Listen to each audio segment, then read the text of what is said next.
We weren't there 24 hours, and he died in my arms in the water. I was fine for the next few months, and I'm still fine. I miss him, but I don't really cry. It's okay to to feel sad. It's okay to feel angry. It's okay to feel guilt at times. All those feelings are normal parts of grief.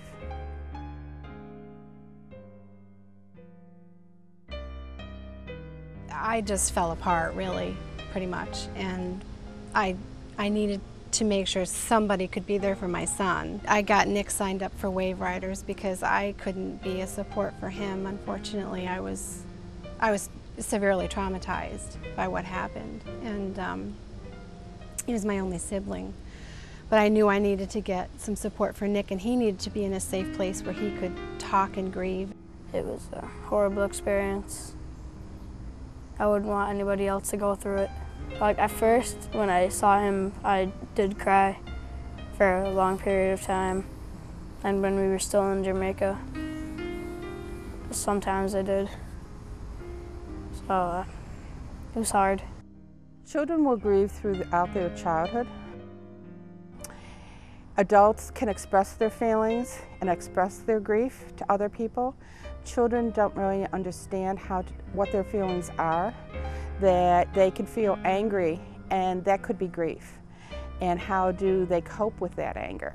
The community hospice is helping young children and teenagers who have lost a loved one develop skills they need to cope with grief. We have several programs. We have Big Hurts, Little Tears, and that's for 3- and 4-year-olds with parents. It's really hard for 3- and 4-year-olds to understand death and that it's permanent. And through a lot of expressive arts, in games and stories and puppets, families together come to this support group and learn how to model, how to answer their children's questions. And it's a very gentle program, and it's a lot of fun. Nick DiLorenzo, who lost his uncle, joined the Wave Riders program for teenagers, and it has helped him deal with his grief. They pretty much just let me talk about like everything that happened, and that made me feel a little bit better about just like what happened in other families that went through the same thing, like the same close relative losing thing. It made me feel more open and allowed me to grieve a little bit.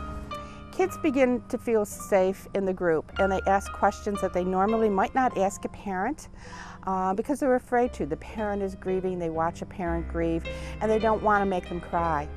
And so in group, they feel really it's okay to ask the questions. I could not be there for him because I was in a bad state for myself. I was out of work but I knew I needed to get my son support, and I knew where to go. And I knew the best place for him to be was at Wave Riders. Community hospice is amazing. It's helped me a lot through everything.